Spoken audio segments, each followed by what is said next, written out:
Welcome into our first Thursday conversation ever here in January. And joining us on our first Thursday conversation is Omar Singh, President and CEO and founder of Surge Transportation. Omar, how you doing? I'm doing great, Bill. Thanks for having me today. Happy to be Thanks on. for Yep. Yeah, thanks for being our first Thursday conversation. I want to open up the thing, just kind of very blandly, and just kind of ask you. You've been in this industry for a while. You know the ins and outs of what's going on here. What's the question that the freight industry should be asking itself right now? I mean, I think if every single conversation I'm having with people is, they're trying to do the forecast and the outlook for 2023, right? Right. I mean, it's a very challenging environment for trucking companies. It's a challenging environment for freight brokers. I mean, so I think people are really looking at the economy. They're really looking at import volumes. They're really looking at fuel prices and just all of the different political things that are happening in the world that affect fuel and demand. So I think people are kind of, cycles are cycles. Kind of you have your lows and your highs over the years, right? And they say 2019 was the last real low, but it wasn't a recession. 28, 2008 was the recession, way different than just a down cycle. So I think that's what's on everyone's minds. Yeah, let's go into that just a little bit. I had a chance to listen to your Fuller Speed Ahead with George Abernathy, which was about 15, 16 months ago or so. You mentioned a phrase in there that I had not necessarily heard. In fact, I had never heard it until you mentioned it, which was in getting through the 2008, 2009 period, you said you wanted to be stronger than the recession. What does that mean now? Well, I think now, I mean, I think preparing ahead of time rather than sort of being very reactive. Hmm. And so, back almost 15 years ago, for me, I was a lot less experienced in business. And so I think that I really did a lot of reacting rather than, kind of forecasting and preparing. Hmm. So, currently, I mean, we've been watching this, and I think things kind of changed a lot faster than we thought they were going to last April, in May. But I think being able to make quick decisions, sometimes I hate to admit hard decisions, because we want to be here and we want to survive. And sometimes, it's really challenging to make adjustments that kind of help you get through those periods, at times. But when you realize you have to, and it's for the good of, the whole, it's very challenging. But I think, learning to operate leaner, investing in technology, having, lower operating costs. But I mean, so I guess now I'm doing a lot more preparing than I did in the past, for Yeah, sure. those three things you just mentioned, is that your kind of toolkit for where you want to be? Those are the three things you're watching 24/7. Yeah, I think we have to be at all Mm. times, right? Because things change too month to month. I mean, now again, being a little bit more prepared, you kind of look at your P&L and you can see where maybe you have the same revenue and the same margin in certain months, but if your costs are different, I mean, it can really just change things very quickly. So week to week, month to month, just really have to be paying attention to it. Yeah. So going back to that period of time, 2008, 2010, you had your trucking company. You were trying to outlast the recession at that point. Um, what were maybe one of the things that you brought up constantly or consistently in that talk was um, uh, doing the hard job, coming up and trying to do the hard job. You had been in furniture movement, you had been in academia. Those are hard things to do. Um, right now, what do you think maybe are the hard jobs now, or are they still the same that people will have to dig down and do to get through this period? Well, I think our business model hasn't really changed a lot since then, to be honest Hmm. with you. So, our business model has always been some form of business continuity, which is, backup, overflow, short lead time, seasonal kind of, rejections that other motor carriers don't want for one reason or another, if it's a multi-stop or whatever the issue is. And I think that's still very much alive and well in Surge. And now, we're doing a lot of pricing with the APIs, but it's still kind of a pressure cooker environment to not really have as much routing guide freight as we do just sort of market rates, market demand, short lead time, where it really is a pressure cooker in short lead time, and the team's not set up for kind of immediately requesting appointments so we're in compliance and able to get them, really being a 24/7 operation. I mean, it's still very much alive and well to say we're taking the challenging freight that a lot of other people, if you get an award, I always use Jacksonville to Chicago because those are our offices, but 150 loads a year, one on Monday, one on Wednesday, one on Friday, and you can just source that a lot differently than just kind of the pressure loads. So, Yeah, absolutely. There. So you said the business strategy doesn't necessarily change that much. Back in that other conversation, you said the primary be the primary, the brokers get everything else, right. and you cover the things that the primaries can't do. That's still a one point for you. Yeah, yeah. Either they Mhm. can't do or they don't want to do it, right? So it's still kind of taking the stuff that nobody else wants to do and saying, Mhm. "All right, we'll do it." I mean, we need to be valuable to you. So, How satisfying is it that business model hasn't had to change given the ebb and flow of the economy? well, I like it. I mean, I think that we have a very strong relationship with our customers, Mhm. and with our motor carriers, of course. But it gives us sort of a valuable strategic reason to have a relationship with them, to be doing something that other people don't want to do or they can't do. Maybe they're just not set up from a staffing point to do it, or they don't desire, to work nights and weekends and holidays, all the time. Yeah. But I think that it's certainly, when often you'll hear shippers say they don't want to add brokers because they already have whatever their number is, if it's five or if it's 10 or whatever. I think that what that comes from isn't so much a quantity as a quality. Like, well, I'll add you if you're doing something different, if you're valuable to me and you're going to do it in a way that the other nine people in the network don't do it, right? So, and then, and we do. I mean, maybe, I don't know if you'd be surprised or something, but I've very close relationships with our customers, that bleed into become friendships, and our children know each other, and because it's important work, that I think a lot of people aren't able to do. I think that's really important, especially when you get into situations like this where you have, I mean, it's the relationships that are going to keep you going too, as well. Just because, like you said, if you're servicing customers that know you by your first name, that know your family, those Right. relationships are going to stand the test of time. Correct? Yeah, absolutely. And I mean, of course, we have to be priced correctly, right? I Hmm. mean, it's not that just because you have a relationship, you can charge more or whatever, but you also have conversations where, when the market's tight, of course, rates are higher, and when it's loose, they're lower, and everybody has to have just a, I think, frank and sincere conversation about why things are happening the way they are, and kind of, how do we all adapt together in this kind of market style business model.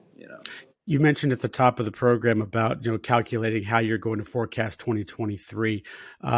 Anything more specifically about that in terms of those conversations that you're having with your associates, with your customers, in terms of how do I map out Q1, Q2?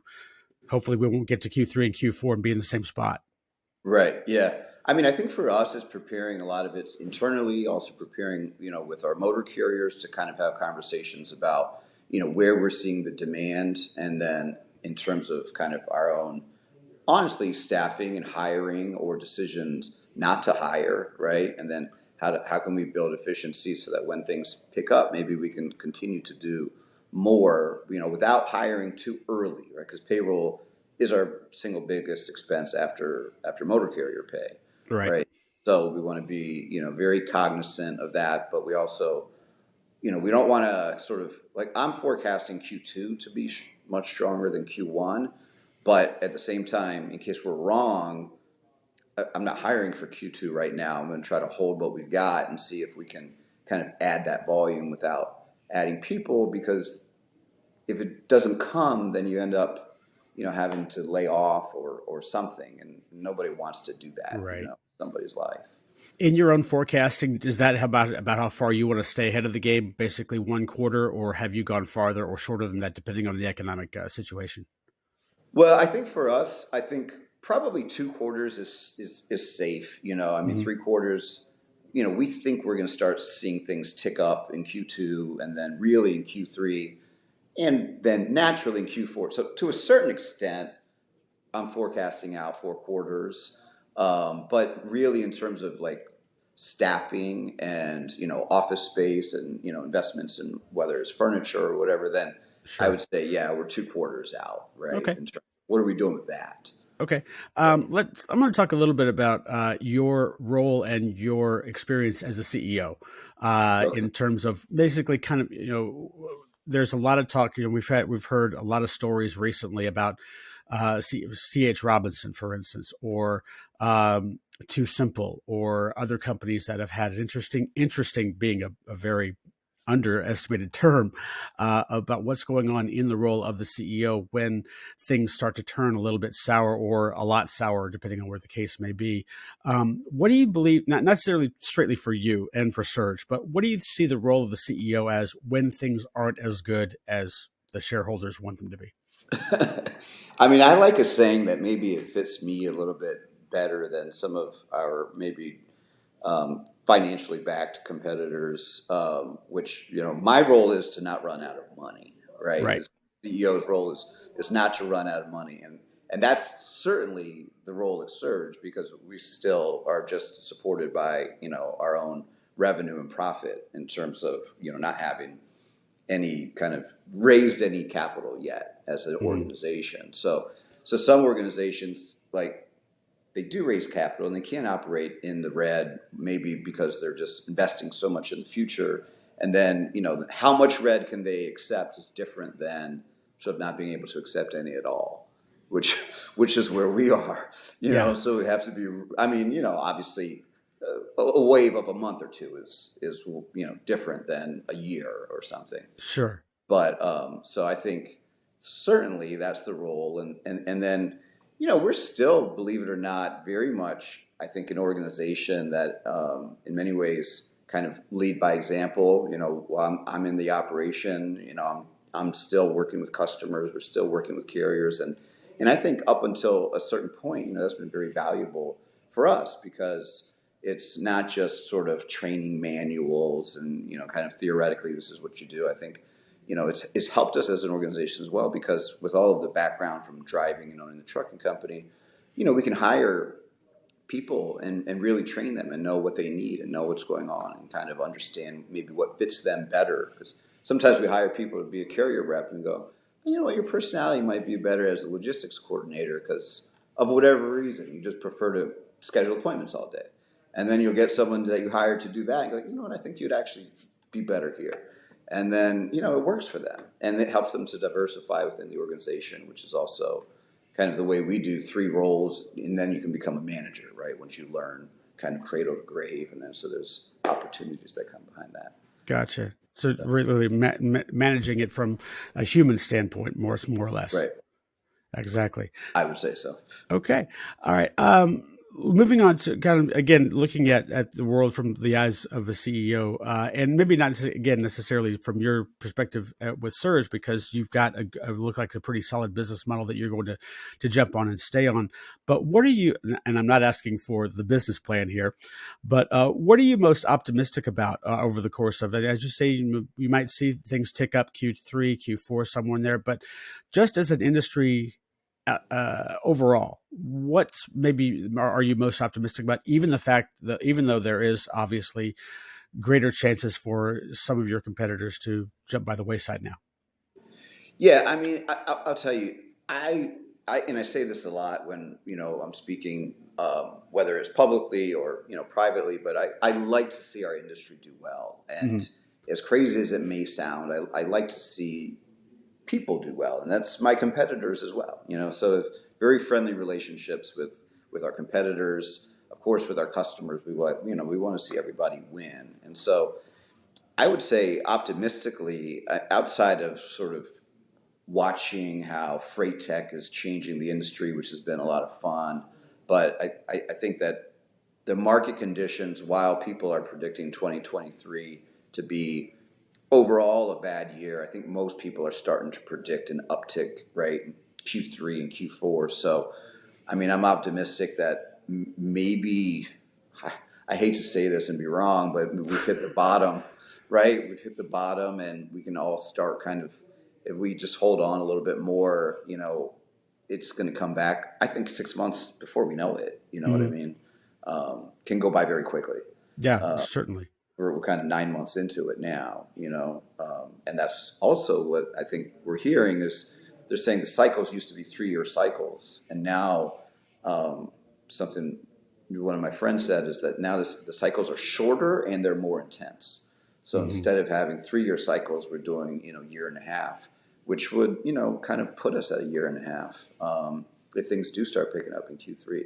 So I'm hopeful for that, of course, for us and also for our industry. I hate seeing motor carriers go bankrupt, or hearing about it. So yeah, the Okay. future. Sure, absolutely. Let me throw at you three different things, possible changes to our industry, and just kind of get your basic take on all three of them. And these are fairly benign in nature anyway. FMCSA coming out with an idea, and it hasn't passed yet, but for speed limiters. What have you heard? What do you think about that possibility of limiting a truck speed on the road? You know, all of the large fleets have been doing it for a very long time, right? Hmm. I mean, I know that. I mean, when I had my trucking company 2003 to 2010, we bought used trucks that were all governed, that were kind of sold from large fleets. And so I think when you talk about the volume of trucks on the road, not being in terms of number of companies, but number of trucks, right? I think a huge percentage of those are already limited by the parent company. Um, so I don't know that that's a really big game changer. Certainly, owner operators or smaller fleets who don't do that will be affected. But I hate to say this, to me, it almost seems like a very normal thing because in all of my trucking days, that's how it was already, Gotcha. and that was a while ago. So, Okay, let me go from the old to the new. right. What's your take on autonomy? So I like using this comparison of airplanes, right? I mean, we Right. have drones, and then they say, so drones are one thing. There's packages, right? But then when they're people.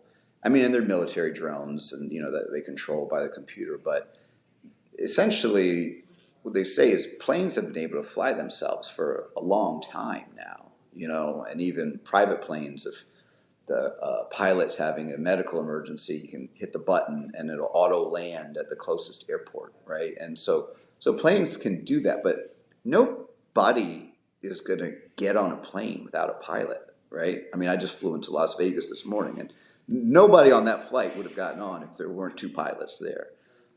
So I think that while the technology is there, I think the disruption in the industry, I mean, if it happens, I think it's a generation or two out before you get your average passenger that's willing to get on an airplane without a pilot, and you get your average sort of public disposition where everyone's saying, "Yeah, it's okay if none of the trucks have drivers anymore."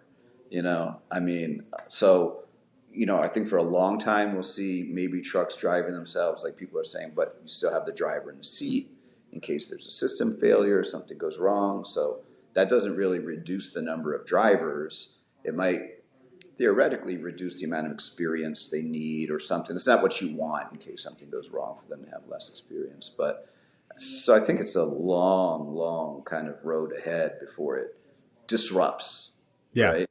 Yeah. Yeah. So So are you like me, the person that's driving down the road and looking into the driver's side of the cab and seeing if there's anybody there?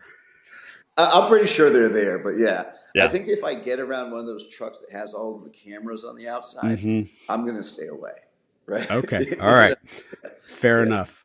Last one of these three, and is cutting edge, and it looks like it's going to make a major impact on everything, and that, of course, is artificial intelligence.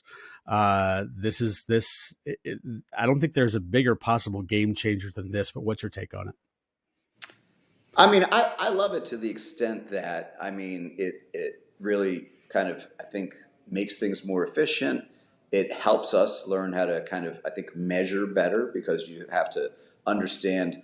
Okay, if the computer is able to do this, like why didn't we think of it? You know what I mean? Because not everyone can invest in AI, but I think it helps inform us. Like, oh, there's things that we should be considering, and whereas maybe I might not be able to build the AI or buy it, like I know what some people are doing with it, and we can measure better. And for us, that's Power BI or Tableau or different things where you're saying what variables are out there that we're not considering, and we can keep learning from, right? If we keep feeding this information in, can we keep getting additional, kind of insights into our operation? So so AI from like a business analytics standpoint, rating, we're really into API real time rating. I think, we're starting to learn how to incorporate some of that, and that's, very exciting. Um, from I don't know if you would consider autonomous driving, I mean, is that a different part of it, right, or a different Right. kind of application? So from an intelligence and analytics standpoint, I think it's really exciting. Maybe from a driving standpoint, it's a little scary. Yeah. You know, yeah, Sure. All right. yeah. Well, let me wrap this up with one big fat question here for you, and we'll call it a conversation. Let's say you could get everybody in the freight industry together in one room, and this kind of just goes into our Thursday conversation theme. Um, where do you want to take the conversation if you're at the podium and you get to moderate? Where would you like to see this industry? Would you like to see this industry talk about as it moves forward? I think that I enjoy the opportunities to collaborate, right, with each other. I mean, so in our kind of um, there's a open API initiative, and there are a lot of companies like TextLocate and Surge, and some of the others that are starting to contribute their data to try to, and we don't even really know where it's going yet, but to kind of share as much as we can so we can have, it's called this open visibility network, Right. right? And just kind of try to make each other kind of better, help each other kind of learn what the, as they say, the art of the possible is. And so we're all kind of contributing our information into this community right now, into this network. We don't even really know where it's going to go yet, but I like to see the collaboration. It's a very fragmented industry. I think it stays a fragmented industry with tens of thousands of brokers and tens of thousands of motor carriers. But I think there's also a way for us to collaborate together better. And not only have we been fragmented, I think we've been somewhat siloed in the past. And freight tech is kind of starting to bring some of that together and break down the silos, even though we may continue to be fragmented, but maybe not fragmented and siloed, just fragmented. So I think that would be very exciting for me to see happen. Yeah, that's a great point. Omar Right. Singh, founder and CEO of Surge Transportation. Thanks for joining us in our Thursday conversation.